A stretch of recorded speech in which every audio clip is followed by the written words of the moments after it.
ప్రభునామానికి మహిమ కలుగును గాక. మీ అందరికీ నా హృదయపూర్వక వందనాలండి. బాగున్నారు కదా మీ అందరూ? చూడండి, మనం ఆరాధించే స్థలంలోకి వెళ్ళిన తర్వాత భయం కలిగి ఆరాధించాలి, భక్తి కలిగి ప్రార్థించాలి. దేవుని మనోపూర్వకంగా ఆయన వాక్యం ద్వారా మాట్లాడుతున్నప్పుడు మనోపూర్వకంగా దాన్ని ధ్యానించాలి. మనకి కొంతమంది వెళ్తారు, దిక్కులు చూస్తూ ఉంటారు, మనసు ఎక్కడ పెట్టుకుంటారు. అది కాదండి. ప్రభువుని ఎంత మనస్ఫూర్తిగా నువ్వు ఆరాధిస్తావో, హృదయపూర్వకంగా స్తుతిస్తావో, దేవుడు నీకు లెక్కలేనన్ని మేళ్ళు నీ జీవితంలో ఆయన చేస్తానే ఉంటాడు. ఎందుకంటే ఆయన నిన్ను ఘనపరిచే దేవుడు. ఒక మాట నీకు జ్ఞాపకం చేస్తాను. 91వ కీర్తన 14వ వచనం, అతడు నా నామం ఎరిగిన వాడు గనక నేను అతన్ని ఘనపరిచేది. దేవునికి స్తుతి కలుగును గాక. అవునండి, దేవుని నామం ఎంత శక్తివంతమైందో, ఎంత బలమైందో తెలిసిన వారు భయం కలిగి తప్పకుండా ఆరాధిస్తారు.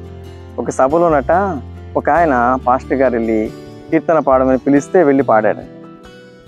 ఆయన పాడినప్పుడు అనేకులు ఆ సభలు లేచి కేకలు పెడతా ఉన్నారు, ఏళ్ళు వేస్తూ ఉన్నారు, గంతులు వేస్తున్నారు. ఆయన కిందికి రాగానే మళ్ళీ 2-3 పాటల తర్వాత ఇంకొక ఆయన వచ్చి ఈయన ఏదైతే పాట పాడాడో అదే పాట తీసి ఆయన కూడా పాడాడు. ఈయన పాడేటప్పుడు అందరూ ఆత్మవశులయ్యారంట, అందరూ పరవశిస్తున్నారంట, ఎవ్వరూ కేకలు వేయలేదంట. పరిశుద్ధ ఆత్మ ప్రభావంతో అందరు నింపబడి మౌనంగా దేవుణ్ణి స్తుతిస్తా ఆరాధిస్తా గణపరుస్తున్నారంట.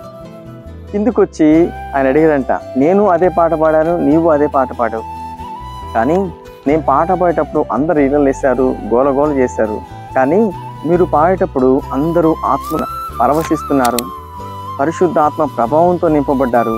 ఏంటి తేడా పాస్టర్ గారు అడిగాడంట. అడిగితే, నీవు ఆయన నామాన్ని ఎరుగకయే పాడావు, నీకు పాట మాత్రమే వచ్చు, నేను ప్రభు నామమును ఎరిగి భయము కలిగి భక్తి కలిగి అదే కీర్తన పాడాను అని చెప్పాడంటండి. చూడండి, దేవుని నామం ఎరగకుండా పాడిన వారి జీవితంలో అక్కడ కార్యం జరగలేదు. కానీ ఈయన ఎరిగి భయం కలిగి భక్తి కలిగి శ్రద్ధ కలిగి దేవుడిని చూస్తూ పాడాడు కాబట్టి అందరూ ఆత్మ పరవశులయ్యారండి. ఈరోజు నువ్వెలా ఆరాధిస్తున్నావు? అలా ఆరాధించినప్పుడే దేవుని ఆత్మ కార్యములు ఆ స్థలంలో జరిగించబడతాయి. అందరినీ ఆయన ఆవరిస్తాడు, ఆకర్షిస్తాడు, స్వస్థపరుస్తాడు, ప్రతి విషయంలో విడుదల కలిగిస్తాడు, వారి జీవితంలో కూడా గొప్ప కార్యం జరిగిస్తాడు. ఈరోజు ఎలా ఆరాధిస్తున్నాం? కొంతమంది దేవుడు అంటే దేవునిగా ఆరాధించాం, ఏదో పాట పాడాలన్నట్టుగా, ఏదో చేతులెత్తి ఆరాధించాలన్నట్టుగా అలా చేస్తూ ఉంటాం. అలా ఎప్పుడు చేయకండి. దేవుని హృదయపూర్వకంగా ఆరాధించు, మనస్ఫూర్తిగా స్తుతించు.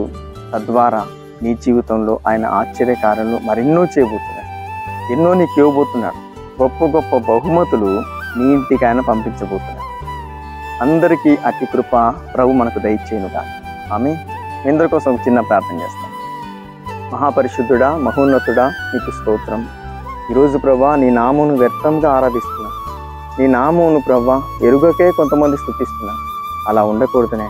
నీ నామంలో ఉన్న శక్తి, నీ నామంలో ఉన్న అభిషేకం, నీ నామంలో ఉన్న పవర్ అది తెలుసుకొని ఆరాధించినప్పుడు శక్తివంతమైన కార్యములు ఆ స్థలంలో జరిగిస్తానని మాట చెప్తున్నాను.